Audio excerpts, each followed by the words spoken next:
Back in June of 2023, I made yet another tier list ranking every single roguelike game that I played at the time. This was my second tier list made and had a lot of new games played and some old ones revisited that didn't have enough time invested into them. I think it's a pretty solid list to this day, but do notice some glaring issues with a few rankings, and today I want to revisit one game that had a handful of comments about it with Curse of the Dead Gods. With that tier list video, I put it in C tier because of how annoying I found the last boss and how long those final runs could take, and because of that I never actually beat the game. I played it for just about 19 hours, but as you can see I haven't played it since March of 2023 until now, so I want to revisit Curse of the Dead Gods. And with that said, I'm going to tell you everything there is to know about this game, and by the end of this video we can see if it belonged in C tier or if I was just being a little baby at the time. So let's get into it. The first thing we can look at is the development of the game. Curse of the Dead Gods did release February 23rd, 2021 after it was initially released into early access on March 3rd, 2020.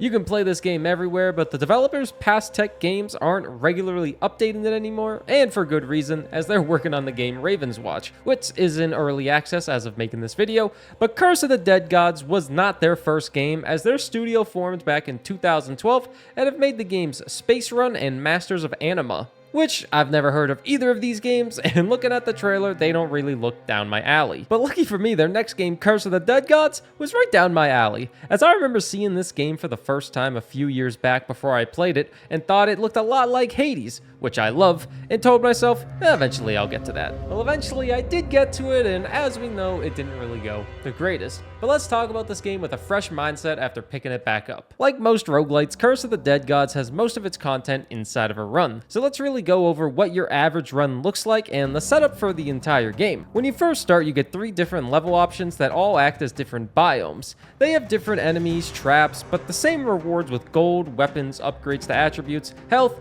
or just a mystery really, and each of these biomes end with a champion fight. Now, every time you clear out a biome and beat the boss, you earn a blood emblem, and once you clear them all, you get a second level of each biome with a new boss to fight. At the end of it all, each biome has 3 bosses to fight and 9 blood emblems to gather. Once you have beat them all, you can face the final boss, which has you travel through every biome, and this boss isn't easy. But if you do manage to beat them, you unlock a hard mode, which gives you another pyramid to clear. Enemies attack faster, you take more damage, and there's less healing. Now, I haven't fully beaten this game on hard mode, but the setup seems the same. I can't speak for the final boss or anything like that, but hell, only 6% of players actually unlock this mode according to Steam statistics, so I'm doing a lot better than everybody else that played, so, you know, not really a big deal that I haven't beat it. I'll get around to it.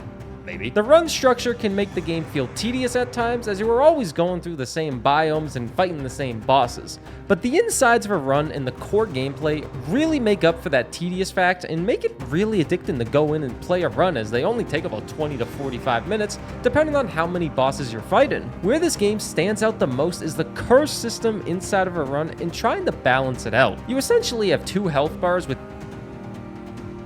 every single door you go through, which is just picking a reward, or add 20 curse to your curse bar, and after you gain 100 curse total, you gain a negative affliction for the run, or until you beat a boss. The negative affliction is totally random, and you can have up to 4 of them at once. Now, there is a 5th curse that you can get, but I've never personally had it.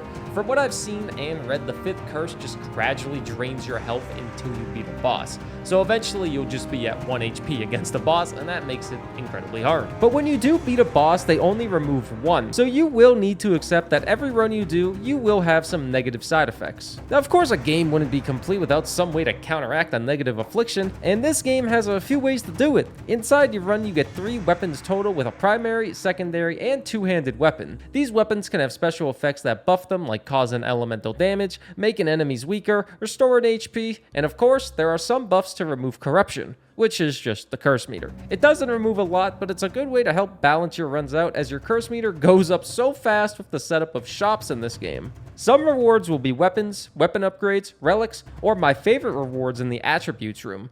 The weapons and weapon upgrades are pretty self-explanatory, but while inside your run, you have 3 different attributes with Constitution that raises HP, Dexterity, which gives you more damage, and Perception, which allows you to find more treasure. Now, all of these rooms give you the option of 3 choices, and you can ignore them if you want, but if you do want to buy one, it will cost you gold or blood. Sacrificing blood will raise your corruption and give you a lot more curses. And then relics can give you points in any of those attributes along with some general buffs. I'll say when I played, I always sacrificed blood on the final level because it surprises you at the end with 3 totems that you need to interact with, and if you don't have 15,000 gold, you will need to make some hard choices, as the negative effects these totems can give will absolutely ruin your run, but giving them 5,000 gold will absolutely buff you. And that's what I was saying about the balancing with this game. You have to be really smart about balancing how much gold you're gonna have and save, along with your corruption meter, so you don't have too many curses that overwhelm you throughout your run. You have to pick what reward you want smartly, and that really makes it a lot more fun and unique to me. But genuinely, the hardest part of this game is actually the combat. I'll just say it right here. Curse of the Dead Gods is an incredibly hard game. Easy to pick up and clear a few biomes, yes, but to actually unlock hard mode, it's really goddamn hard. The main combat is basically a Souls-like where you just have to memorize what every enemy does and dodge them or parry them perfectly, and find the perfect opening to get as much damage done as possible. All of these enemies have such unique attacks in every single biome, and then the bosses can be on another level with how much damage they can do. You yourself can do an incredible amount of damage, but like with corruption levels, it's all about balancing. You have your own stamina meter, which gets drained by doing full combos of attacks or dodging. It recharges quite fast, but if you overstay your welcome while attacking an enemy, you will pay for it big time, as some enemies have multiple attacks in a row, and this game has 0 invincibility frames, meaning you will just stack up a bunch of damage. This is more prevalent with boss fights, but still makes it a hard time. I enjoyed the combat a lot, especially revisiting this game. It made me realize how unique Curse of the Dead Gods truly is. I had to relearn every single boss and find the optimal time to actually attack them, and it was just a lot of fun relearning and refighting all of them, because it makes me realize how good every boss fight is, even if they kick my butt. It's all about patience. The combat makes this game incredibly hard, but it has that Souls-like feeling of satisfaction when you do succeed after a few failed attempts. I was able to finally beat the boss after 5 hours of picking this game back up, and I'll say it wasn't that hard once I learned how to do everything. Past me just sucks at this game. And as always, the last thing to discuss with this game is the things outside of a run, and really there isn't that much in this. Inside of runs, you unlock 3 currencies with crystal skulls, jade rings, and blood emblems. The blood emblems just unlock more levels and help with story progression. We know that. But the skulls and rings do have some value. There's no character meta progression like more HP in a run, but the skulls allow you to upgrade your starting weapons and have more options to choose from with starting weapons. More divine favors, which are rerolls in rooms that give rewards like weapons or relics, and the last thing you unlock with crystal skulls is upgrades that last your entire run. You can only equip 3 of them at once, but it's a nice small addition. And then jade rings only have 1 use, and it's unlocking more weapons to find in a run.